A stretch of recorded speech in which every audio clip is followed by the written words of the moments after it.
Orang Islam itu kalau disebut muslim, dia dari bangun tidur, baru bangun tidur itu dia sudah punya rencana. Nih saya petakan dengan cepat ya. Kita bangun tidur baca doanya bagaimana? Alhamdulillahilladzi ahyana ba'dama amatana wa ilaihin. Baik, hadisnya riwayat Mu'adz bin Jabal dan Jundub bin Junadah. Di Al-Bukhari kita temukan. Fokus. Tapi tidak semua yang baca itu paham maksudnya. Alhamdulillahilladzi ahyana. Ya Allah, terima kasih.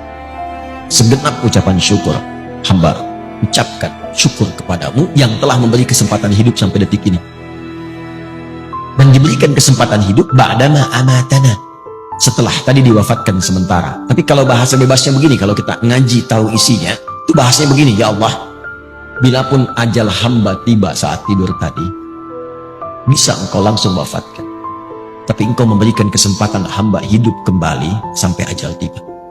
Wa ilaihin nusyur, maka hamba berjanji tidak akan menyia-nyiakan kesempatan hidup sekarang. Hamba akan cari bekal untuk pulang menghadap kepadamu. Itu kalimatnya. Karena itulah ketika bangun dipanggillah oleh Allah. Dalam sholat pertama kita menghadap. Kenapa menghadap? Kita minta bimbingan taufik dari Allah supaya nggak salah langkah. Maka disebutlah kemudian sholatnya dengan subuh. Sifatnya disebut dengan fajar. Apa itu subuh? Dari kata asbah. Asbah itu sesuatu yang siap dengan rencana. Wasubhi idza tanaffas, Quran surah At-Takwir ayat ke-18. Wasubhi idza tanaffas, dan demi waktu subuh kalau sudah tiba, kita mesti punya rencana yang jelas berdasarkan nafas yang kita lalui. Makanya matahari pun mulai memancar, tumbuhan mengeluarkan oksigen, semua manfaat.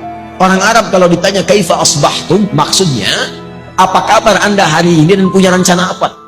Jadi jangan sampai ada orang Islam bangun dari tidur, dia nggak jelas jam 7 apa yang mau dia lakukan, jam 8 apa yang mau dia kerjakan, jam 9 akan ada di mana, zuhur anda mau sholat di mana, berapa ayat yang sekarang akan dibaca hari ini, berapa infak yang mau dikeluarkan hari ini. Dia pengen firdaus, baca Quran aja nggak sempat. Apa yang mau disiapkan, itu yang mesti dilakukan. Sehingga sholat yang kedua disebut dengan zuhur. Zuhur itu idhar, terang jelas.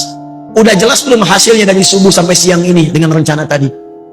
Kalau belum jelas, hati-hati, nanti rugi. Muncul waktu asar. Asar kan identik dengan kerugian. Wal asr innal insana lafi khusr. Kalau nggak disiapkan dengan rencana amal soleh, nggak sabar menjalaninya, bisa rugi. Tahu-tahu maghrib aja. Dan isya. Ada isya, ada asya. Asya itu sibuk beraktivitas. Kalau jatuh jadi kasrah, selesai aktivitas dan selesai, tertidur. Kita tidak tahu apakah malam itu yang mengantarkan kita pada gerbang kehidupan kita. Nah, ini setiap hari itu tertata. Nanti dari situ dibuat kepakanan. Makanya tawaf 7 kali. Ini bukan utak-atik, ini nyambung semua nasabnya dan terkorelasi. Setelah itu bulanan. Makanya kita itu ada bimbingan harian, bimbingan pekanan dalam Jumat, bimbingan dalam bulanan, sampai tahunan puncaknya haji, bertemu semua untuk saling mengenal. Nanti setiap ganti tahun itu kita evaluasi. Apa selama ini yang menghambat kita kurang dekat dengan Allah? Mau sholat itu susah, mau baca Quran sulit, mau infak keluar, harta udah dikasih banyak, kayak infak juga. Sederhana. Mungkin ada yang haram yang masuk dalam tubuh kita. Ada yang haram yang masuk dalam tubuh seseorang. Ya. Atau ada perilaku maksiat yang harus ditinggalkan. Itulah yang menjadikan seorang muslim mesti meninggalkan itu. Meninggalkan sesuatu yang dilarang kepada yang baik disebut dengan hijrah namanya. Jadi hijrah itu bukan masuk kelompok tertentu, ormas tertentu, keadaan tertentu, bukan.